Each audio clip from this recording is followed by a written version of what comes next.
from one city to another. He says in a couplet, "It is hoped that the bone joiner will set the broken bones." 14 I have not lost hope in Allah. He will indeed help those who suffer hardships. It is mentioned in An-Nisa Wat Taqasum 15. Mansur entrusted a room to the wife of his son, Mahdi, and administered an oath that so long as he was alive, she would not open the room. When Mansur died, Mahdi opened the room and he saw that dead bodies of descendants of Abu Talib were lying in it. Their parentage was written on pieces of paper, hanging from their ears, and some children could also be seen amongst them. Makrizi writes, "What connection such crimes have with justice, with the religion of Muhammad and with the conduct of religious leaders? What link has this hard-heartedness with the kinship of the mercy of the worlds? By Allah, these actions have nothing to do with religion and faith." On the other hand, these indecent actions are mentioned in Quran as follows. O hypocrites! But if you held command, you were sure to make mischief in the land and cut off the ties of kinship. 47. 22. Those it is whom Allah has cursed, so He has made them deaf and blinded their eyes. 47. 23. Is this the conduct of one who claims that he has faith in Allah, the Judgment Day and the Quran, and that he is the Caliph of Allah and son of the uncle of Allah's Messenger? Imam Ja'far is Sadiq and Mansur. Mansur gave the title of as Sadiq to the sixth Imam because Imam Ja'far had earlier correctly predicted Mansur's rulership. He had also predicted that Muhammad and Ibrahim, the two sons of Abdullah ibn Hassan, would be killed by Mansur. 16. During Mansur's reign, Imam Ja'far as-Sadiq advised his followers, "You should obey and remain silent." 17 Because you are under the reign of a king whose deceit caused even the mountains to tumble down. However, Mansur was not satisfied with the silence of the holy Imam and the obedience of his followers. So long as the people considered Imam Ja'far as-Sadiq to be the Imam and superior to Mansur and others. Muhammad Askantari says, "I went see Mansur and found him absorbed in deep thoughts. I inquired him why he was in such a pensive mood. Mansur said, I have killed more than 1,000 descendants of Fatima, but I have not killed their leader so far. I asked, who is that? Mansur replied, I know you consider him your Imam and believe that he is my Imam, your Imam and Imam of the entire world. 18 However, I shall decide about him now." This narration shows that the Shia faith has flourished so much at that time that it even influenced Mansur's associates. It is said that even Rabi, Mansur's minister, was a Shia. Ibn Abd Rabh writes, 19. When Mansur halted in Medina on his way to Mecca, he said to Rabi, "Summon Ja'far ibn Muhammad before me. May Allah kill me if I do not kill him." Rabi delayed summoning the Imam but eventually called him up on Mansur's insistence. When Imam Ja'far arrived in the court, his lips were moving slowly. He approached Mansur and greeted him. Mansur said, "O enemy of Allah, may Allah destroy you. You are creating trouble in my territories. May Allah kill me if I don't kill you."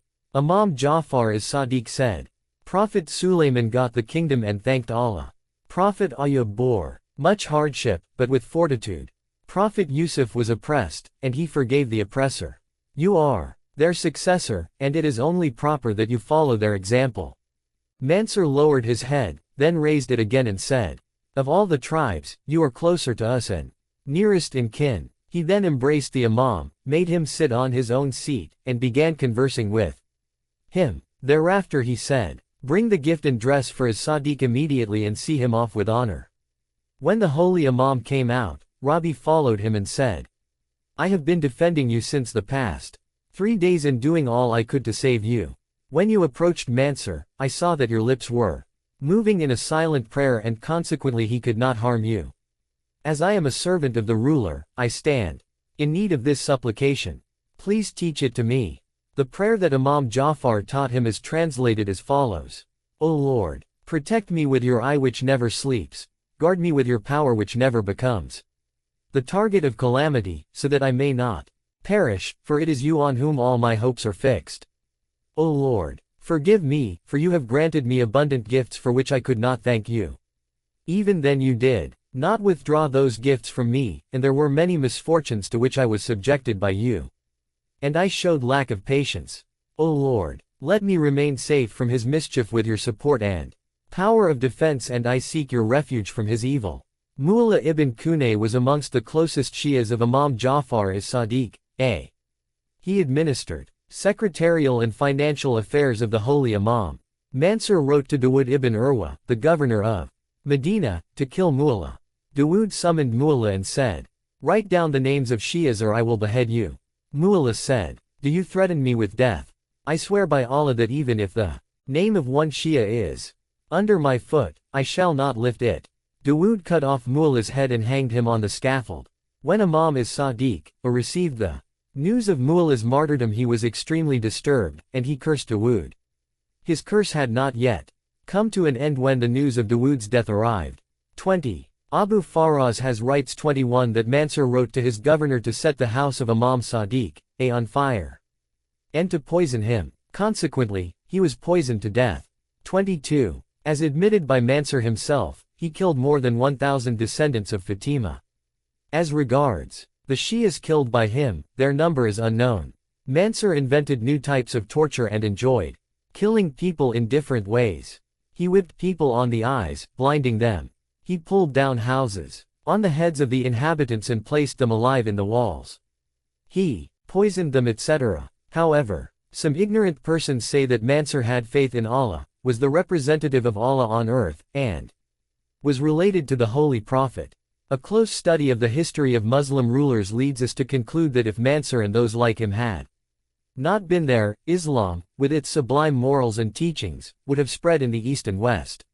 Mankind would have professed Islam without being invited to it, and not a single non-Muslim would have been left. Mahdi, the Abbasid. After Mansur, his son Mahdi, 23 ruled from 158 AH to 169 AH. Under the pretense of doing good and kindness, he removed all barriers to his reign and unleashed such murders and persecution that none of the descendants of Imam Ali was spared. Only the following two persons escaped the rule of Mansur. 1. Ali ibn Abbas ibn Hassan ibn Ali ibn Abu Talib. Mahdi captured and imprisoned him, and later poisoned him. As a result, his body swelled, and his limbs disintegrated. 2. Isa ibn Zayd ibn Ali ibn Husayn ibn Ali ibn Abu Talib. Abu al-Faraj writes in MECCA Taliban, as regards faith, knowledge and piety, Isa was the most eminent among the descendants of Ali, and as to his indigence, he was the most helpless. As regards insight into general matters and his faith, he was the wisest of all, and in the narration of traditions and their research, he was most outstanding among Bani Hashim. Fearing Mahdi, Isa fled and hid himself in the house of Ali ibn Salah, a Shia of al-Bayt. In order that he might not be a burden to anyone, he found himself obliged to do some work. The people of Kufa brought water for their use from the Euphrates, loading it on camels, etc. Isa made an agreement with the owner of a camel that he would bring water by loading it on the camel, pay its charges and take the balance. Isa remained engaged in this work for a long time and none identified him. He married a girl belonging to a poor family and she and her people also did not know who he was. Isa had a brother named Husayn and that brother had a son named Yahya. One day Yahya said to his father, "O father, I am desirous of meeting my uncle because I have never seen him." Husayn said, "Son, I fear this might put your uncle into trouble." Yahya insisted till his father agreed and said to him, "Go to Kufa and inquire about the Bani Hay locality. There is a street there with this name and a house with this sign. Sit down near that house. In the evening you will see a tall old man coming, the marks of prostration are visible on his forehead. You will find him wearing woolen clothes and loading water on the back of a camel. He remembers Allah on every step and tears flow from his eyes. You should then stand up and salute him and put your arms around his neck. In the beginning, he will be afraid of you. So, you should introduce yourself at once. That man is your uncle. He will narrate his own affairs and inquire about ours. Do not stay there for long, but take leave of him and return, because it is possible that you may not see him again. Carry out whatever instructions he gives you, because if you go to see him again, he will get afraid of you and will change his residence." Yahya says, "I went to Kufa and acted according to the directions given by my father. When I tried to embrace my uncle, he became afraid of me just as wild animals fear human beings and run away. I told him that I was his nephew, Yahya. Thereupon he embraced me and wept. He made his camel sit, and himself sat down by the side of the road and began talking. He inquired about every member of the family, and I informed him in detail, and he wept. Then he said, "Dear nephew, I bring water loading it on the back of this camel, pay the hiring charges and spend the rest of my earnings on my own needs. When I cannot bring water, I go to the desert and procure my food in the form of vegetables, which people throw away. Oh my nephew, I have married a woman who does not know who I am. Allah gave me a daughter and she did not know my position. Her mother said to me, 'Give your daughter in marriage to the son of such and such water carrier who is one of our neighbors because he is suitable for us and has asked for her hand.' She insisted for a reply, but I could not tell her that her daughter is a descendant of the Prophet. I, therefore, sought a remedy from Allah and He caused the girl to die. Although her death was hard for me, it was not hard for me from another point of view, because she departed from the world and did not know her relationship with the Holy Prophet." Yahya says, "My uncle requested me in the name of Allah to return and not to see him again. I, therefore, bade him farewell and returned." The life history of people like Isa makes the conduct of the despotic rulers clear. Under their rule, the learned and the righteous suffered different kinds of hardships, whereas the mean ones lived in pleasure and enjoyed all amenities. The pious scholar and faithful traditionist, Isa ibn Zayd ibn Imam Zayn al-Abidin, who was a descendant of Imam Ali and Lady Fatima, could not introduce himself in a city of Muslims although the ruler of the city was the chief of the Muslims. He did not make himself known and earned his livelihood through hard labor. Isa was spending his time away from his home secretly in a state of exile and was suffering all these hardships because he was a learned and pious man, and knew what truth is, and acted accordingly. However, as for licentious men, loose women, and those who were immersed in crimes lived in luxury. They had all the luxuries of life. Masudi says that the huge amount of tax that Mansur had collected from the people was distributed by his son, Mahdi, to his favorites. A professor of philosophy in Cairo University said to me, "Shias believe in taqiyya dissimulation." I said, "Professor, may Allah curse those who forced the Shias to observe taqiyya." Prophet Musa left Egypt secretly and said, "O Lord, deliver me from the unjust people." 28:21. And our holy prophet said, "It is a matter of shame for a nation in which a true believer is obliged to perform his duties in taqiyya. You people are vociferous about the freedom of opinion and faith. However, when you see an oppressed person deprived of his right and not saying anything for fear of despotic rulers, you criticize him for observing taqiyya, but you ignore the crimes of the oppressors." Hadi, the Abbasid. Upon Mahdi's death, people gave allegiance to his son Musa, who assumed the title of Hadi. Masudi writes in Maruhuz Zahab, Mahdi ruled for 15 months. He was a cruel and bad-mannered person. During Hadi's rule, the governor of Medina was Abd al-Aziz, a descendant of Umar. He used to persecute the descendants of Imam Ali. In today's terminology, he had put all of them on the exit control list. He had told them, "You must report to the police station every day." Abd al-Aziz used to accuse the descendants of Ali, of drinking wine. He lashed them and paraded them in the bazaars. One day Abd al-Aziz summoned Husayn ibn Ali ibn Husayn, used abusive language, threatened him with death, and spoke in such an unbecoming manner that Husayn was compelled to revolt against him. Abd al-Aziz killed Husayn and some other descendants of Imam Ali who were with him at a place called Fak, situated 6 miles from Mecca. For 3 days their dead bodies remained under the sky and wild animals and birds ate their flesh. Those who were captured were also tortured and then killed. 24. Although Hadi lived for a short time, he performed such dastardly acts and that his name entered the register of the murderers of Ali's descendants. Abu al-Faraj Isfahani writes in Maqatalat Talibayan, the mother of Husayn martyr of Fak was Zainab ibnt Abdullah ibn Hassan ibn Ali ibn Abi Talib. Mansur killed her father, brother, and uncle, as well as her husband, Ali ibn Husayn. Mansur's Grandson, Hadi killed her son, Husain. Due to extreme grief, Zainab used to wear a dress made of hair, which was tight on her body. She passed away from the world in this condition. Harun ar-Rashid, the Abbasid. Harun ar-Rashid, the Abbasid 25. After the death of his brother Hadi, Rashid occupied the seat of caliphate in 170 AH and passed away in 193 AH. No one else from amongst Bani Abbas enjoyed the fame that fell to the share of Rashid and Ma'mun. Harun became famous on account of his monarchy, greatness and advancement of learning, art, and culture during his regime. The stories of Arabian Nights played a prominent role in making Harun famous in different ways. Harun's fame was due to his administration of state affairs. The construction of masjids, colleges, hospitals, houses, bridges, roads, and canals displayed the skill of the Barmecids, who managed important affairs of the state for 17 years.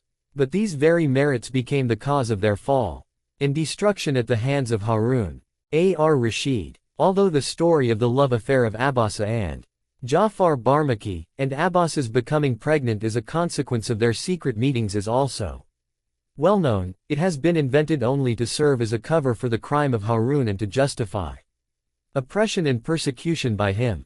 Many historians have written that Harun could not tolerate separation from his sister, Abbasa. He, therefore, married her to Ja'far, subject to the condition that they would not have sexual relations with each other and would meet only in Harun's presence. However, Abbasa loved Ja'far, and they came together. As a result, she gave birth to a son. When Harun came to know about it, he destroyed the Barmecids. One who has forged this story has forgotten to add that Rashid was foolish and did not understand the consequences of this marriage. Abu Faraz, author of Shafi'ah, quotes from Thamarat al-Iraq thus: Rashid was the first caliph to play polo, backgammon, and chess. Harun's policy towards the descendants of Ali was that not a single descendant of Imam Ali should remain alive, as will become clear from the examples below. 60 martyrs. It is mentioned in Uyun al-Akbar ar-Rida, 26 that Hamid ibn Qutaba Tusi said, "One night, Harun summoned me, gave me a sword, and pointing to a servant said, 'Act according to the instructions of this servant.' The servant brought me to a house that was closed. He opened the gate. There were 3 rooms and a well in that house. Each room contained 20 prisoners who were chained in the legs. He opened the first room and brought out 20 men with long and woven hair. This group included young persons as well as old. Harun's servant said, 'Kill these people. They are descendants of Ali and Fatima.' I killed them one after the other, and the servant threw their bodies into the well like agencies eliminate people today. Then he opened the second room. This room also contained 20 Sadat, and they were also dealt with in the same way. Thereafter the third room was opened, where there were also 20 Saids who were put to death. In the end only an old man remained, who said to me, 'O wicked man, may Allah destroy you. What excuse will you put to our grandfather, the Prophet, on Judgment Day?' My hands trembled and I felt nervous. However, the servant looked at me angrily and threatened me. I, therefore, killed the old man too, and the servant threw his body into the well amidst the pillars." Abu al-Faraj Isfahani quotes from Ibrahim ibn Raya in Makatalat Talibayan that when Rashid captured Yahya ibn Abdullah ibn Hassan ibn Ali ibn Abu Talib, he got a pillar constructed on him while he was still alive. He had inherited this practice from his grandfather, Mansur. When Mansur was laying the foundation of Baghdad, he used to arrest the descendants of Ali, and placed them in the walls built of bricks and plaster. One day Mansur caught a handsome young man with black hair from among the descendants of Imam Hassan, and ordered the mason to place him in the midst of a wall. He also appointed a watchman over the mason to ensure that he does not disobey the orders. When the mason was putting the young man in the wall, he felt pity for him, and thus left a hole in the wall from which air could enter, and told the man that he would free him at night. At night, the mason took him out from the wall and said to him, "Do something so that my blood as well as that of my workers would not be shed. I brought you out so that on the judgment day I may not be answerable to your grandfather. You must go into hiding immediately." The young man said, "I shall do So, however, you send a message to my mother that I have escaped death, but El cannot meet her. The mason says, I went to the address given by him, met his mother, related the entire story to her and delivered to her the hair that her son had given me for identification. Yahya and Harun ar-Rashid. When persecution of Ali's descendants at the hands of Harun ar-Rashid became severe, Yahya ibn Abdullah ibn Hassan revolted against him in Daylem. 27. According to historians, Yahya remained in hiding for a long time and moved from one city to another for refuge till he reached Daylem. There, he disclosed his identity and became very popular. People from different cities took refuge with him. Harun ar-Rashid sent Fazl ibn Yahya with a strong army of 50,000 to confront Yahya. Fazl wrote to Yahya suggesting a peace treaty. When Yahya saw that his companions had betrayed him and ran away, he agreed to conclude peace. However, he wrote to Fazl, I shall make peace only when Harun writes with his own hand a deed guaranteeing my safety, and the judges, jurists, and the elders of Bani Hashim attest it. Harun Rashid wrote a deed as desired by Yahya, and the witnesses affixed their signatures on it.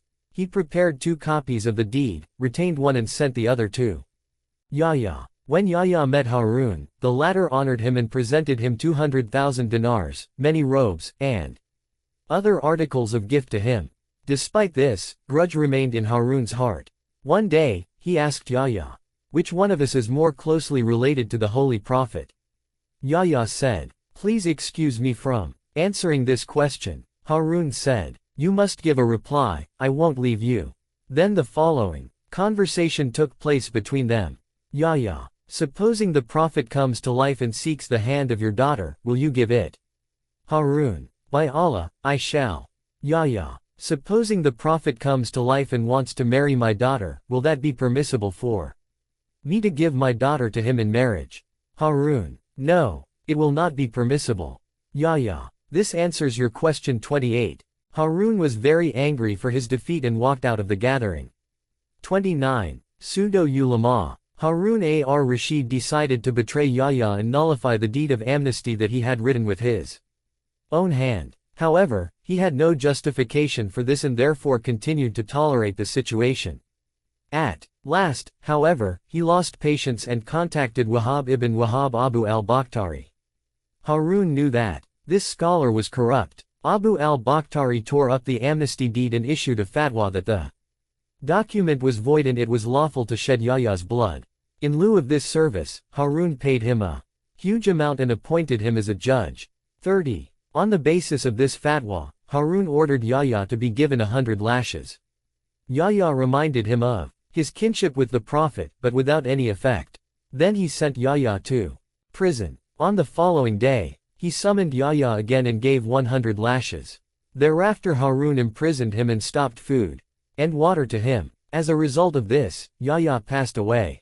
According to another version, he died in prison due to heart trouble. Whatever the circumstances may have been, it was a clear case of murder by strangulation. Persons like Abu al-Bakhtari existed before Harun, existed after him, and still continue to exist.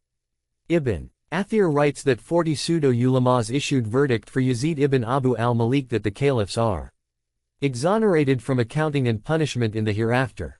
31. I am aware of many such pseudo-ulama who are lackeys of despots like Harun and Yazid, who support their transgression and sinfulness, and issue statements against sincere religious scholars.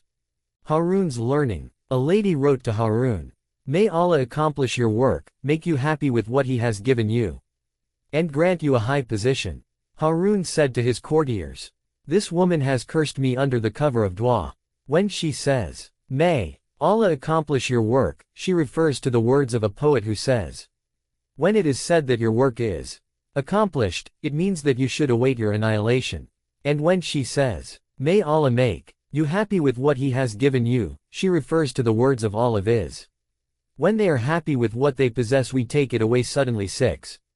44. And her saying that Allah may grant me high position has a reference to the words of a poet who says, the fall of every bird is according to the proportion of the height it flies.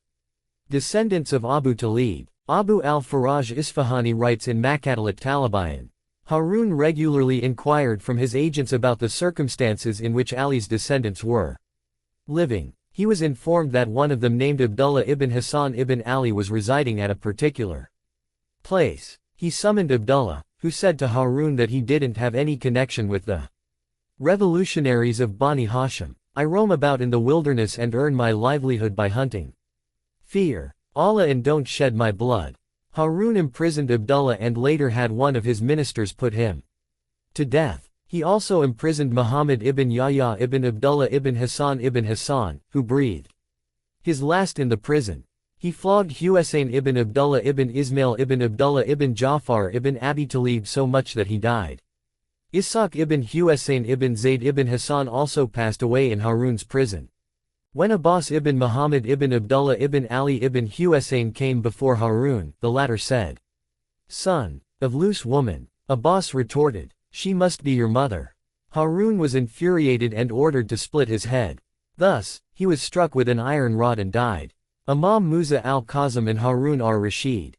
The Quran speaks of two categories of leaders, viz. the leaders of truth and leaders of falsehood and deviation. Almighty Allah says, "We appointed them as leaders to guide the people through our command and sent them revelation to strive for good deeds, worship their Lord, and pay zakat." 21:73. These attributes are especially found in Imam Ali, and the purified Imams from his descendants.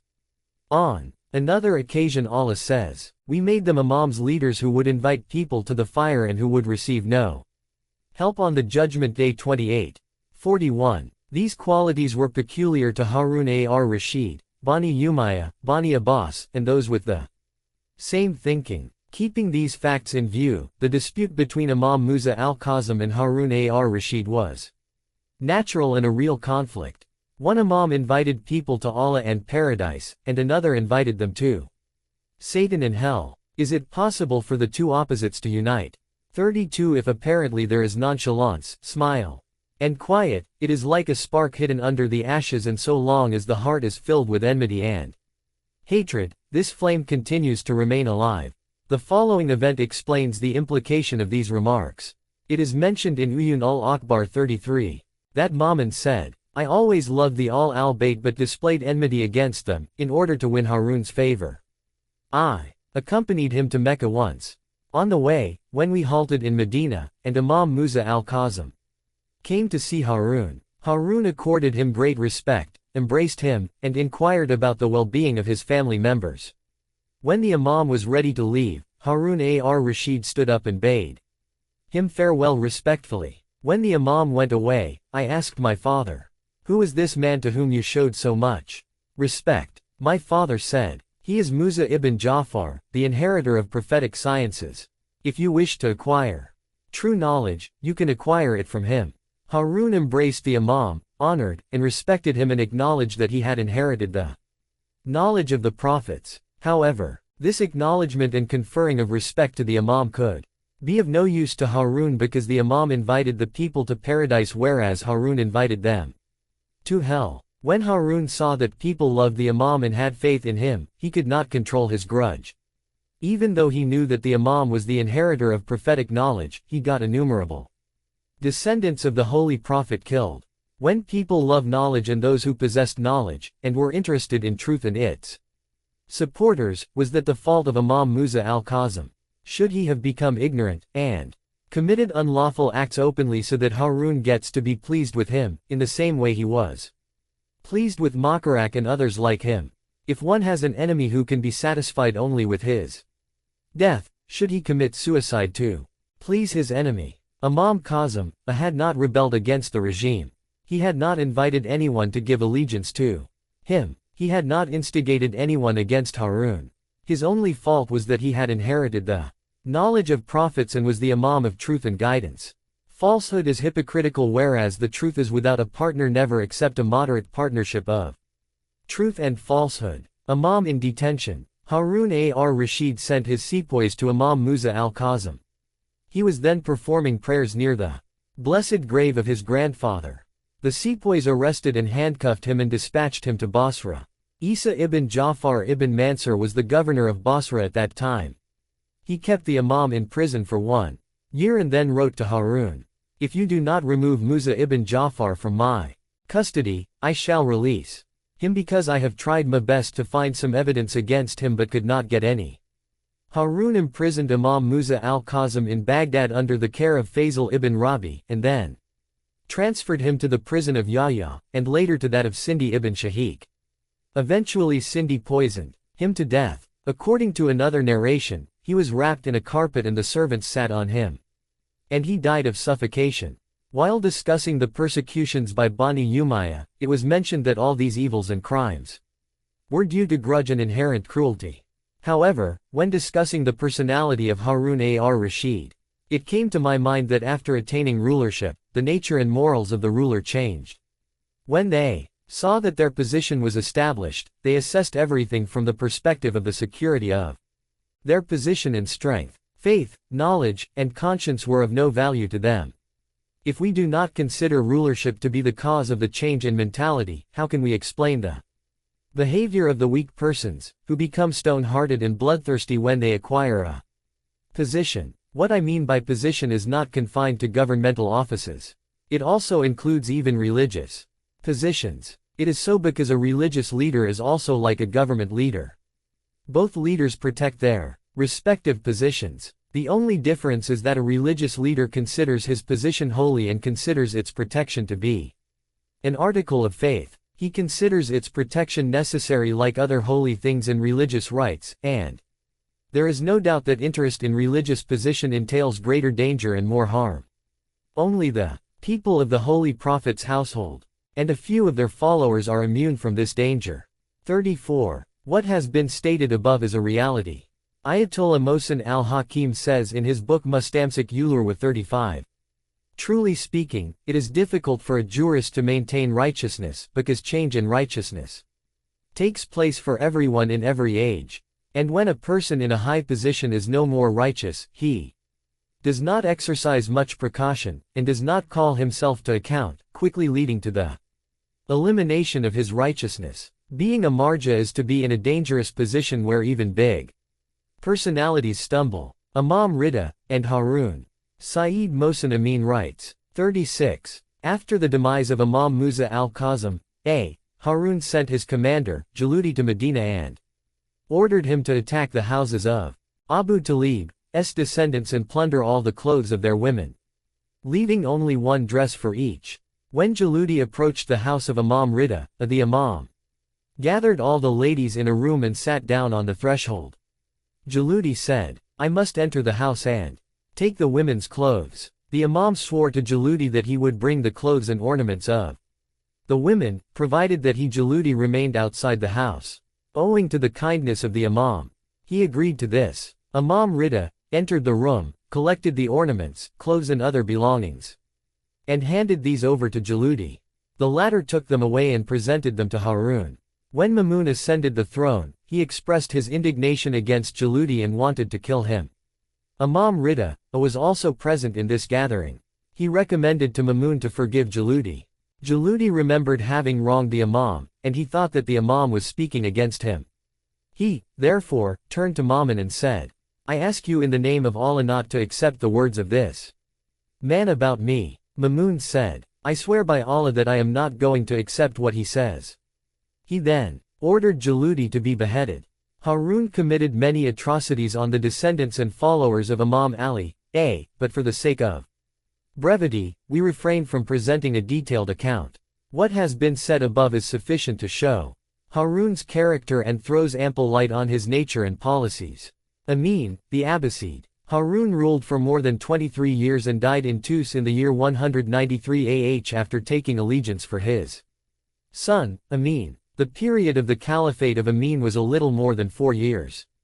Abu al-Faraj Isfahani writes in Makkatul Talibayan, the attitude of Amin towards Abu Talib's descendants was different from that of his predecessors. It was because he had spent his life in pleasure and luxuries. After that, a war ensued between him and Mamun in which Amin was eventually killed. During the reigns of Amin and Mamun, no incident of persecution of Abu Talib's descendants was recorded. Mamun ar-Rashid, the Abbasid. Mamun killed his brother Amin and ascended the throne. During the time of Harun and Mamun, the Shia faith became firmly rooted and its impact appeared in the court of Ma'mun also. Ma'mun's vizier, Faisal ibn Sal Zur-Riyasatain, was a Shia and so was Tahir ibn al-Husayn Khuzai, the commander of Ma'mun's army who conquered Baghdad for him and killed his brother Amin. In short, there were many Shias in Ma'mun's administration and that was the reason he began to fear Faisal and Tahir. He, therefore, killed Faisal and dismissed Tahir from commandership of the army, and appointed him as the governor of Herat. Ibn Athir writes in Tariq Kamil, in connection with the events of the year 250, that the entire tribe of Tahir was Shia. It is an undeniable fact that the persecutions, murders, and tyrannies of despotic rulers on the Shias became the cause of further expansion of the Shia faith. The more injustice they committed, the more people rallied around al-Bayt, and for every single person who was killed, thousands embraced the Shia faith. The following event will clarify this matter. When Sindi ibn Shahiq poisoned Imam Musa al-Kazim, he took 80 desk scholars and community elders to his body and said, "You can see that he was not tortured and has died a natural death." He invited the people to see that there was no wound, bruises or any other sign on his body which might show that he had been murdered. Harun did this because people suspected that he had died of poisoning and this suspicion was sufficient to cause the people to revolt against him. Then the Imam's bier was placed on the Baghdad bridge, as most Shias lived in that area. They made announcements. Musa ibn Ja'far has passed away. Come and see him for the last time.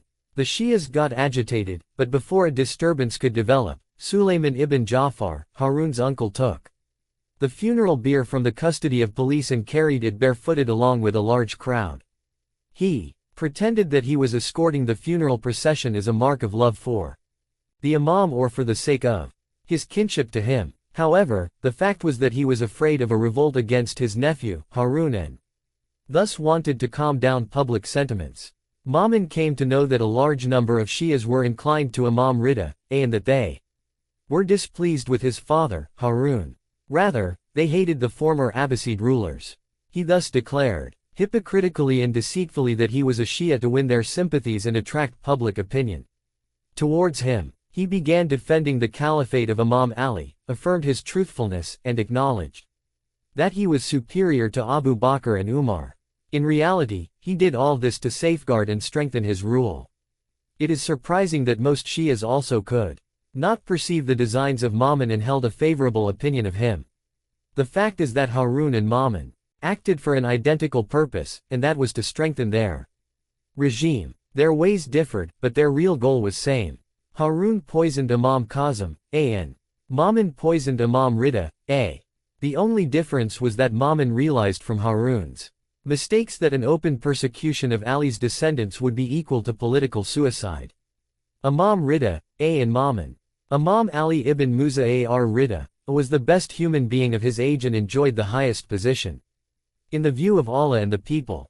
Historians say that when he passed through Nishapur, 37,000 flocked on the roads to welcome him. The scholars held the reins of the Imam's mount and wanted to benefit from his knowledge and to hear from his blessed tongue the tradition of his ancestors. Imam Rida's Eid prayer and Ma'mun requested Imam Rida to lead the Eid prayer. But the Imam excused himself according to the terms agreed at the time of his appointment as heir apparent. When Ma'mun insisted further, the Imam agreed to his request, but said that he would go out to lead the prayer in the manner of the Holy Prophet. Ma'mun agreed to the terms of the Imam. People were waiting to see Imam Rida, coming out with the same pomp and glory as the caliphs and rulers did, but all were shocked when they saw that him came out of his house barefoot, reciting Takbir 38 and walked towards the ground for Eid prayer. Government officials and members of the royalty came down from their horses and they also took off their shoes, and followed the Imam weeping and chanting. The Imam recited the Takbir thrice at every step. It is mentioned in books that Faisal ibn Sal said to Ma'mun, "If Imam Rida arrives to lead prayers in this condition, he will enchant the people. It is, therefore, my suggestion that you call him back." Ma'mun sent someone to ask the holy Imam to return. And the Imam called for his shoes, put them on, mounted his horse and returned home. Ma'mun decided to lower the prestige of the Imam in the view of people and to tell them that if the Imam hated the world, it was because he could not lay his hands on it, and if he could acquire rulership, he would accept it very gladly. He, therefore said to Imam Ali Rida, son of Allah's messenger, I want to abdicate and to hand over the rulership to you. Thereupon the following conversation took place between them. Imam Rida, if the caliphate is your right and Allah has specified it for you, you cannot forsake it and hand it over to someone else, and if it is not your right, you cannot lawfully present it to someone else. Mamun, you must accept the caliphate. Imam Rida, I take pride to be a servant of Allah, and by means of piety, I want to keep away from evils. By avoiding unlawful things and by means of meekness, I hope to acquire proximity to Allah. Mamun, if you don't accept the crown, you must become my heir apparent. Imam Rida, Allah knows that I am not pleased to accept this. Mamun, do you want to tell the people that you are an ascetic? Imam Rida, by Allah, I have not told a lie throughout my life and never abandoned the truth for the sake of the world, and I know what your object is. Mamun, what is my object? Imam Rida, you want to tell the people that Imam Rida is not inclined to material wealth because it is beyond his reach. As soon as he had an opportunity, he agreed to become the heir apparent. Mamun became angry and said, by Allah, if you do not agree to become my heir apparent, I shall kill you. Imam Rida replied, if it is such, I agree to it because Allah has forbidden me to put my life in danger. 1. Will accept the heir apparent position on the condition that I shall not interfere in state affairs, nor shall I appoint or dismiss anyone, or give any order, or give any judgment, or bring about change in any matter. I will only advise from a distance. Mamun accepted these conditions. The intention of Mamun was to tell the people that as a result of becoming the heir apparent, Imam Rida had also become interested in the material world. However, the course adopted by the holy Imam increased his dignity and honor. When Mamun got tired as the tricks adopted by him were not successful, he poisoned the Imam to death. Mamun behaved towards Imam Rida in the same manner as his father Harun had behaved towards Imam Musa al-Kazim, and as Mansur had behaved towards Imam Ja'far Sadiq. He employed deceit in the same way as Muawiyah ibn Abu Sufyan had done in the case of Imam Hassan. To protect their regimes, the despotic rulers did not exercise any restraint in shedding the blood of the saints of Allah. However, this sacrifice-giving attitude was natural in the view of noble men and reformists in the path of truth. It is on this account that we love the reformers and despise the despotic rulers and do not accord them any religious standing. Mu'tasim, the Abbasid. In the year 210 AH after the death of Mamun, allegiance was given to Mu'tasim. He ruled for a little more than 8 years. He was succeeded by Wathiq who ruled for 5 years. Abu al-Faraj Isfahani, author of Makatalat Talibayan writes, Muhammad ibn Qasim ibn Umar ibn Ali ibn Abu Talib rebelled during the reign of Mu'tasim. He was defeated and imprisoned, but later he escaped. Abdullah ibn Husayn ibn Abdullah ibn Ismail ibn Abdullah ibn Ja'far ibn Abu Talib refrained from wearing a black dress which was the color adopted by Bani Abbas. Mu'tasim kept him imprisoned till he died. Mu'tasim imprisoned Imam Muhammad Taqi. Later he released him and asked al-Fazl, the daughter of Mamun, who was the wife of Imam Taqi, to poison him. She acted on the instructions of Mu'tasim and administered poison to the holy Imam. Sayyid Mohsen al-Amin writes, Wathiq honored Ali's descendants, behaved kindly towards them and also gave them wealth. Mutawakkil, the Abbasid. After Wathiq's death, his brother Mutawakkil became the caliph. He ruled for 14 years. Mutawakkil became notorious for his free living, immodesty, and alcoholism. Masudi writes, Mutawakkil was the first Abbasid caliph to participate in fun parties and merriment. Justice Sayyid Amir Ali writes, 39. During the time of Mutawakkil there had appeared signs of disintegration of the Islamic Empire. Corruption had found roots in all departments of the state, and orders were given that others should also imitate the evils. In the time of Mutawakkil, the broad-minded persons were deprived of their rights and, as a result of this nonchalance, the Turks dominated the government and assumed charge of the affairs of the state. It is mentioned in Makatalit Talabayan that Mutawakkil made severe attacks on Abu Talib's descendants and subjected them to great hardships. He bore them grudge and leveled various charges against them. Because he was suspicious of them, Mutawakkil appointed Umar ibn Faraj Rakji as the governor of Medina and Mecca. This ill-natured governor stopped the people from meeting Abu Talib's descendants and did not allow anyone to help them. Whoever rendered them the least assistance was punished severely and fined heavily. The economic condition of Abu Talib's descendants became so bad that one shirt circulated among a number of Sayyid women to offer prayer one after another. When the shirt was worn out, it was patched. Mutawakkil desired that the womenfolk of Abu Talib's descendants should stay in their houses and a number of them should offer prayers using one patched shirt, whereas the loose women associated with the court displayed their gold ornaments and silken dresses. Once, Harun ar-Rashid had also sent Jaludi to take away the clothes of Sayyid women, leaving only one dress for each, but Mutawakkil persecuted them so much that they were obliged to live without clothes. That is how the ways and manners of Quraysh, the children of the chiefs of Arabia, changed. With the passage of time, Abu Talib's descendants got scattered during the time of Mutawakkil. According to some historians, if Mutawakkil is called the Nero 40 of the Arabs, it will not be wrong. Because many descendants of Abu Talib went away to unknown destinations, and those like Ahmad ibn Isa al-Huwaisani and Abdullah ibn Musa al-Huwaisani died in hiding, whereas some others like Muhammad ibn Salah and Muhammad ibn Ja'far revolted against Mutawakkil on account of his oppression. Mutawakkil did not content himself with persecution of the living. He even showed disrespect to the graves of the dead. He demolished the tomb of Imam Husayn and buildings around it and banned people from performing ziyarat. He announced that if any person went to perform ziyarat of Imam Husayn's tomb and was arrested, he would be put into prison. 41. A poet says about Mutawakkil, "By Allah, if Bani Umayyah mercilessly killed the son of their prophet's daughter, Bani Abbas also acted in a similar way and demolished his grave. They regretted not participating in his murder, but after death, when the bones had decayed, they went in their search." Ibn Abul Hadid has written 42 that Mutawakkil had good relations with Ali ibn Jaham because he also bore malice towards Imam Ali. He suffered from the habit of abusing the departed ones. One day Abu Elena saw him abusing Imam Ali, and said to him, "Do you abuse Ali because he killed both the active as well the passive partner of sodomy, and you are also a passive homosexual?" Steadfastness of Ibn Sikkat. Ibn Sikkat was a distinguished scholar and a literary personality of his time.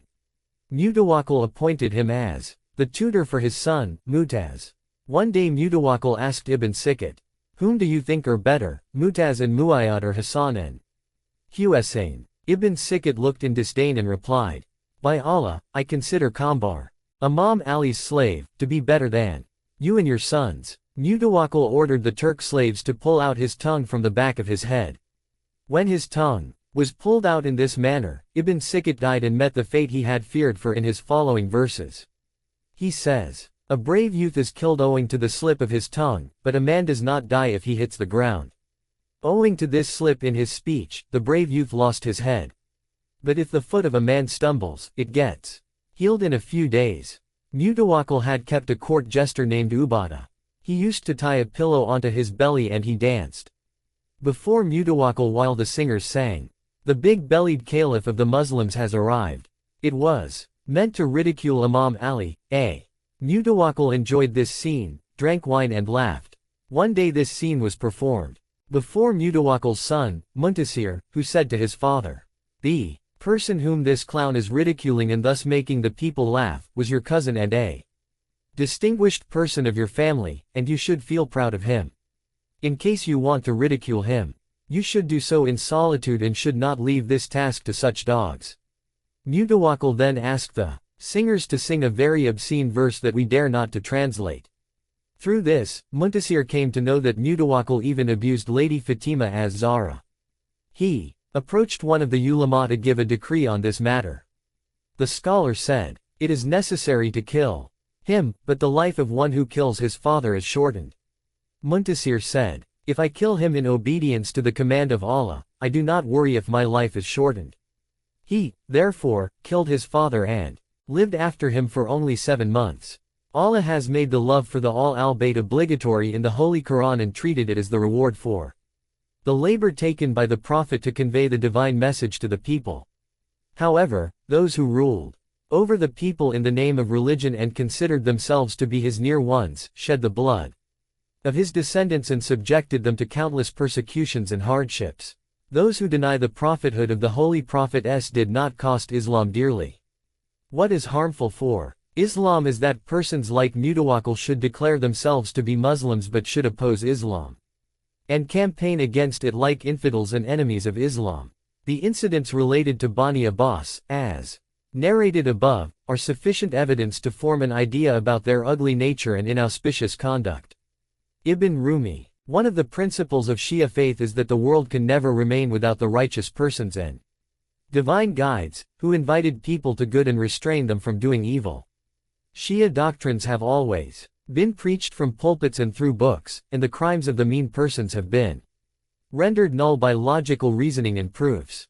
They do not forsake patience and steadfastness in the path of truth on account of persecutions and hardships, and campaign with great valor against evil and the forces of falsehood and perversion. Shias also believe that in every age there should be some followers of truth to fight, in the capacity of jurists, poets etc. During the period of Bani Umayyah and Bani Abbas, there were some sincere believers who stood firmly against falsehood. They defended and supported truth and exposed themselves to danger. Among those fighters we can see many scholars, jurists, poets, and others. History has recorded the names of many such poets. However, some of them did not disclose their names for fear of the despotic rulers, or the cancellation of their stipends, and did not reveal their Shia faith. Among those whose names historians have recorded is the poet Ibn Rumi. In his panegyric known as Qasida Jimia, he speaks about the misfortunes of Yahya ibn Umar ibn Husayn ibn Zayd. O Bani Abbas, you continue to commit crimes due to your inherent meanness and by your miserliness. Go on hoarding wealth in the public treasury. Wait for the day when the right reaches the rightful ones. And you also suffer affliction like Abu Talib's descendants. It is possible that the revolutionary leader behind the curtain of occultation may arrive, and the dark night may turn into a bright day. Is it proper that Abu Talib's descendants remain deprived of rations whereas the bellies of your associates bulge out, and you proceed to your palaces proudly shaking your hips?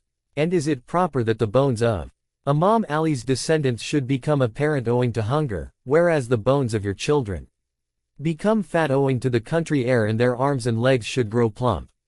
Professor Mahmud Aqad says in his book, Ibn Rumi, the poet composed these verses without any selfish interest. In fact, by composing these verses he exposed himself to danger. Abu Faraz Hamadani. Abu Faraz wrote an elegy describing the virtues of Ali's descendants and the crimes of Bani Abbas. Some of his verses are quoted below. Truth has broken up and religion has been torn to pieces and the legacy of the Prophet Caliphate has been tarnished. O people of the world!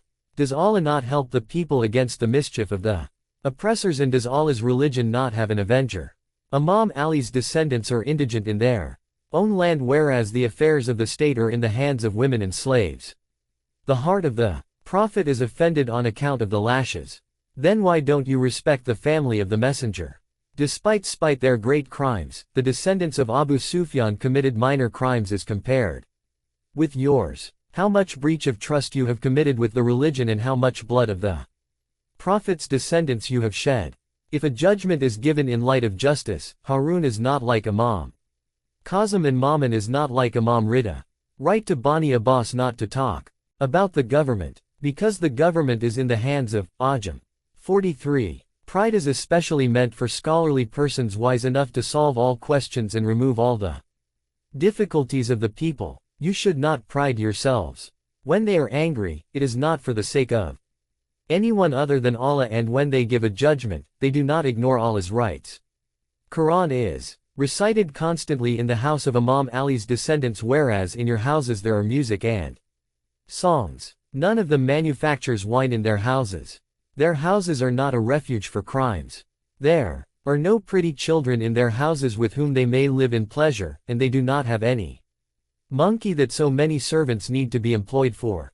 The Rukn, the Kaaba, Astar, Zamzam, Safa, Masjid ul-Kif and Haram are their halting places. May Allah's blessings be on them till the leaves of the trees touch one another as they are the refuge for the nation.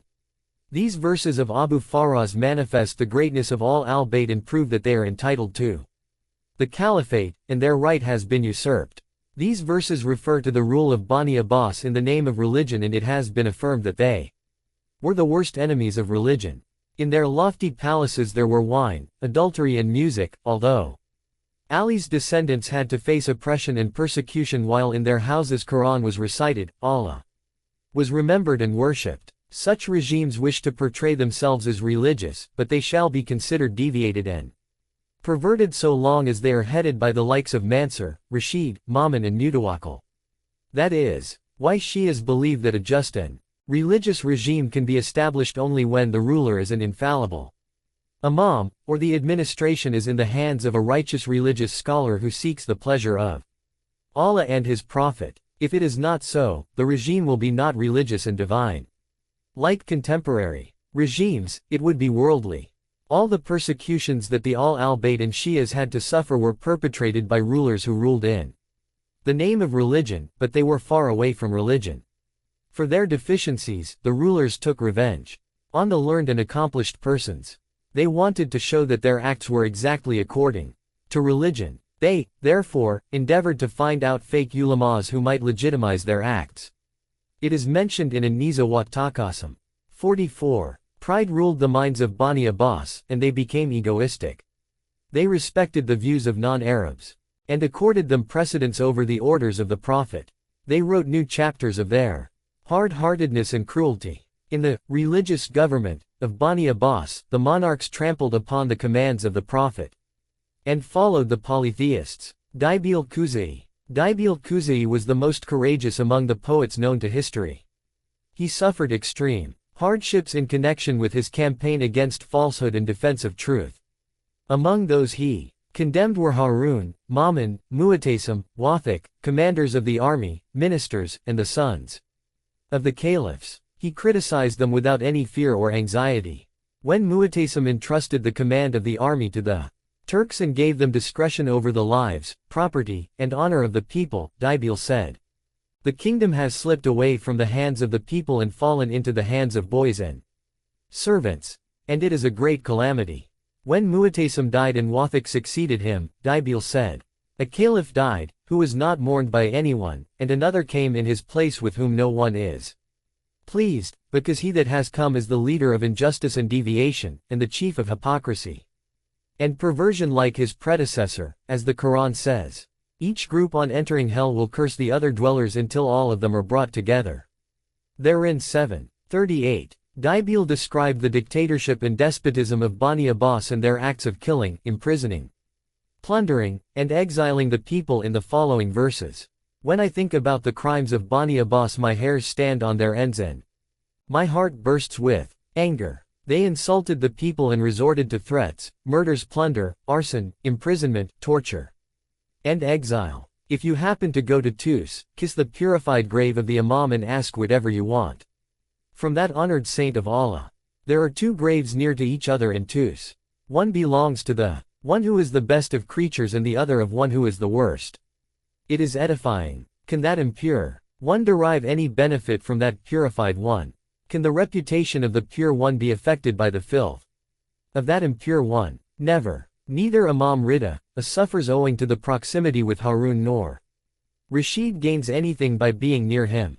Dibil excuses Bani Umayyah for their crimes. He says, "As soon as Bani Umayyah assumed the control of government, they openly declared their enmity and said that they were opposed to Ali and his descendants. However, while fighting against Bani Umayyah, Bani Abbas formed a common front with their cousins and their slogan was the restoration of the rights of the Prophet's progeny. However, when the government fell into their hands, they became dictators." Dibil further says, "If it had been decided that time should laugh, we would have prayed that Allah might not give it the strength to laugh because the Prophet's descendants have been subjected to cruelty and persecution. The prophet's descendants have been sent into exile from their homes and cities as if they had committed an unpardonable crime. The elegy of Dibil known as Qasida Taya 45 is a verbal proof of the crimes of Bani Abbas. Qasida Taya is a historical document which will last forever. This elegy depicts the dreadful killings by Bani Abbas. We are not aware of anyone among the poets, revolutionaries, and elegy reciters who may have expressed enmity and hatred against the rulers in the manner done by Dibil. His poetic verses were memorized by young and old, and all recited and preserved them.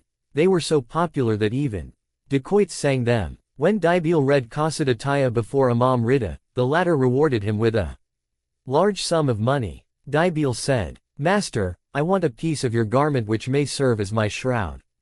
The Imam gave him a woolen shirt. Dibil traveled from Merv to Baghdad with a caravan. On the way the robbers looted the woolen shirt and other property of the caravan and began to divide it among themselves. In the meantime, one of the robbers recited this verse: "Their inheritance is distributed among other people, but their own hands are empty of their inheritance." Dibil asked the robber, "Whose verse is this?" He replied, "It is the verse of Dibil, the poet of all al-Bayt."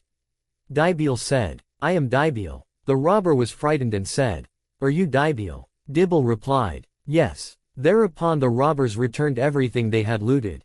When the people of Qom learned about this event, they offered to purchase the shirt from Dibil, but he declined to sell it. The people, however, insisted and took it from him, giving him in return 1,000 dinars. When he lost all hope of retaining it, he requested them to give him only a piece of it. The people of Qom agreed to this. Imam Rida wept. When Imam Rida heard the verses of Dibil,